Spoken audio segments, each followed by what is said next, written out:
We've been talking a lot about multipolarity, interdependence, and connectivity. And I'm going to challenge that a little bit and talk to you about isolation.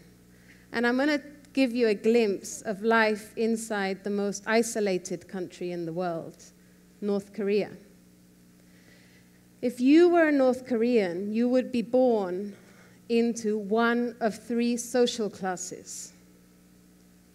This would not depend on what you thought or what you did or what you achieved. It would depend on what your ancestors did, what your grandparents did. If your grandparents were heroes of the revolution and fought on the right side of the war, then you would be in the loyal class. You would have access to the capital, Pyongyang. You would have access to higher studies. You would have access to the best jobs in North Korea. If you were more or less from an ordinary background, your grandparents didn't do much either way, you would be considered part of a wavering class, a class that isn't so trustworthy. If you were born from a family that took the wrong side of the war, or that at some point had contact with the capitalist world, or that had some link to Japan, or that in the past had expressed some doubt about the revolution, then you would be considered part of the hostile class, even if you loved the government, even if you loved the dear leader. Think about it. What did your grandparents do in your country? Where would that place you in this social class? If you were North Korean, you would be taught not to think for yourself and not to think freely. You would be taught to memorize the teachings of the revolution by the dear leader and to repeat them. If you were North Korean, you would probably be quite hungry now. In fact, after the end of the Cold War, the whole state system of food distribution collapsed, and North Korea experienced famine that it had never known before. It is estimated that between 240,000 and 3 million people died to starvation. So if you were a North Korean, probably several of your family members would have died in the famine. And your main concern today would probably be to find food for you and for your family. Now, I know what you're thinking. You're thinking, if I was a North Korean, I would organize, I would denounce my government, I would prevent them from violating human rights, because that's the person that I am, and we must fight for our rights. But if you were North Korean and you expressed even doubt about your government or its system or the way it was performing, if you criticized it, or even just complained a little bit, you would be taken straight to detention, and you would probably end up in a forced labor camp or in a political prison camp. If you were looking at your dying child, dying of hunger, and you were to say out loud, "My God, why did the government abandon us? They used to bring us food, and now my child is dying," you would be considered a traitor.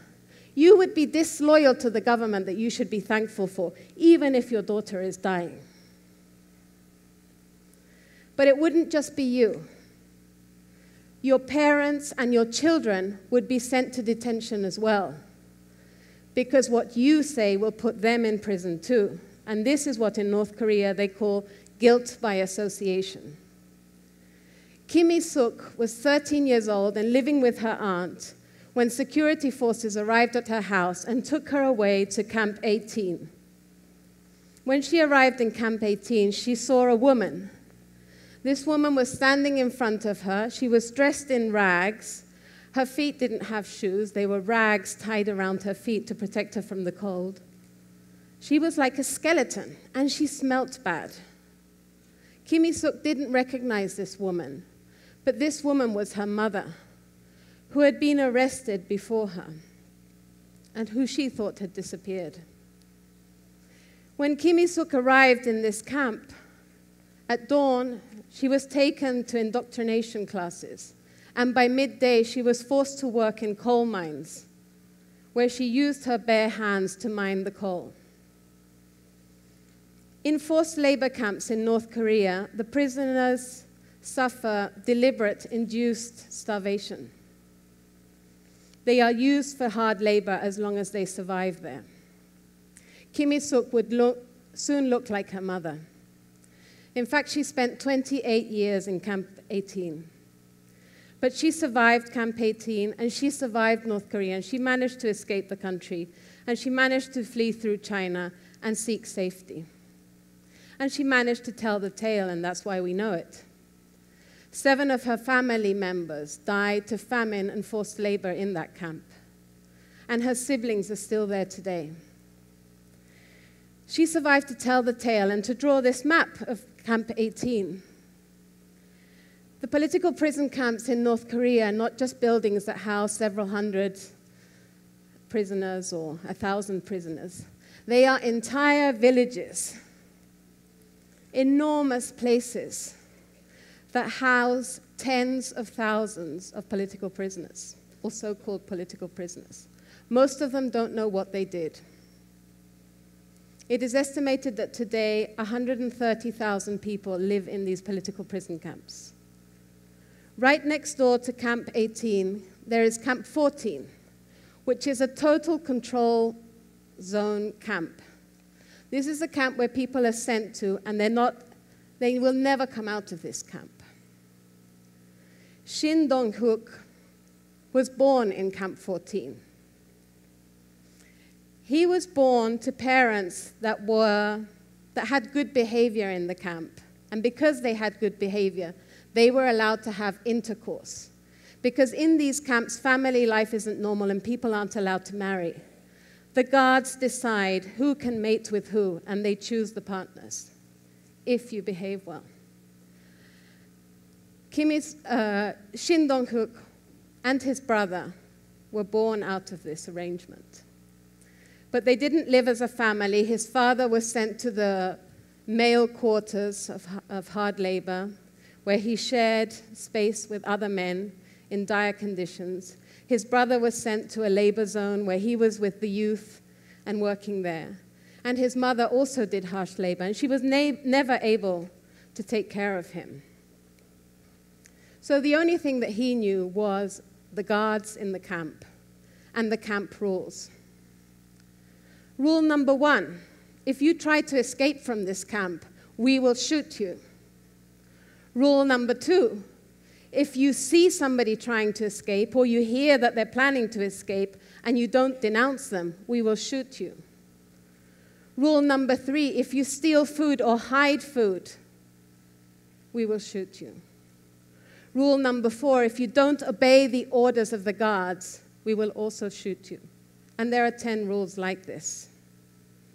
One day, Shin was walking back to the room that he shared with his mother, and through the crack of the wood, he saw that his brother had escaped from the labor zone where he worked. He saw his brother whispering to his mother, and he knew what he had to do. He went running to his teacher, and he told her, they are planning an escape. And he did this because he thought he would get a good reward for it. He thought he would get the food that he so desperately needed. In these conditions, the prisoners hunt rats, they hunt insects, anything to be able to supplement their diet and survive.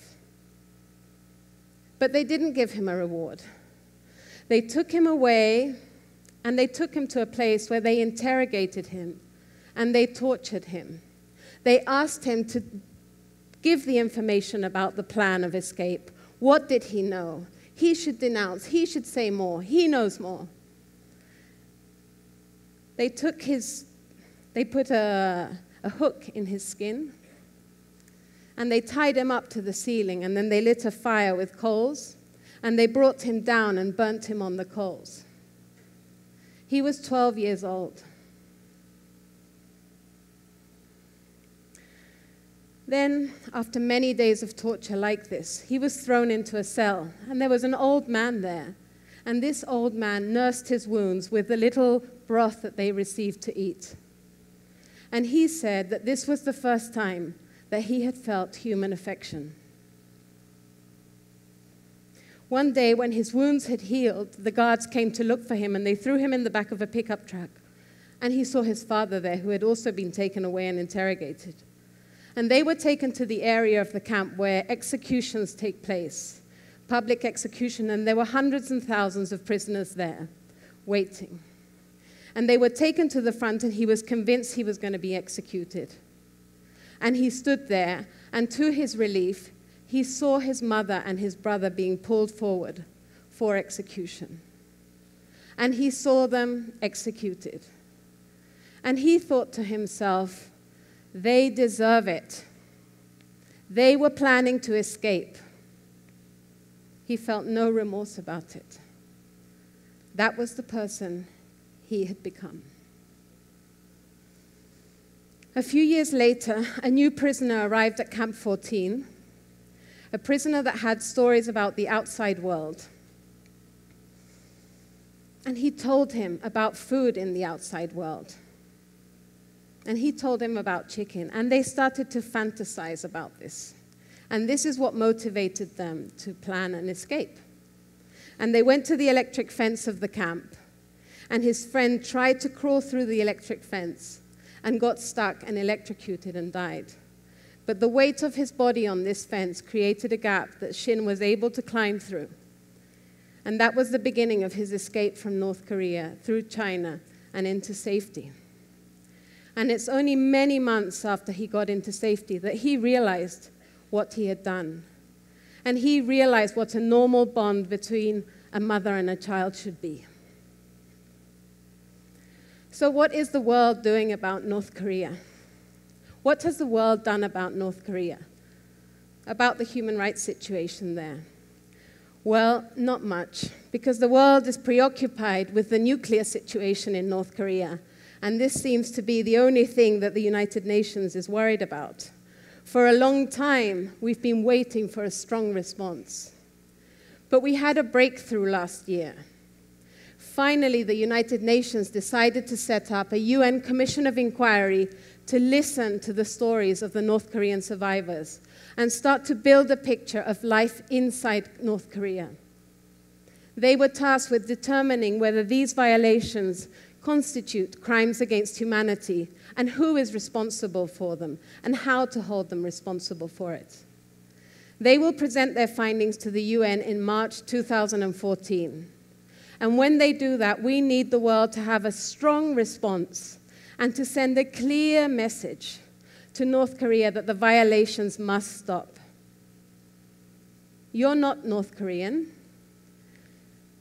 You can speak. You can influence your government. You can tell them what you've heard. You can tell them to speak out, because many human rights resolutions on North Korea have been adopted. But countries that have democracies, that have lived through their own struggles of human rights, have stayed silent with North Korea. Countries like Nigeria, like Senegal, like South Africa have abstained on votes on North Korea's human rights situation in the United Nations. South Africa, Indonesia, Ecuador, Bolivia. Brazil voted once as an abstention, then changed its votes to yes, but not an energetic yes. We need these governments not just to vote yes, but to denounce this, to tell North Korea that they have to close the camps, that it is unacceptable in this day and age. You have a voice. You are not North Korean. You can speak to your government. You can speak to student associations. You can mobilize your NGOs. You can knock at the door of the foreign ministries. You must do it. We must have a strong voice. This is our opportunity. You must tell your foreign ministry that we could all be North Korean. Thank you.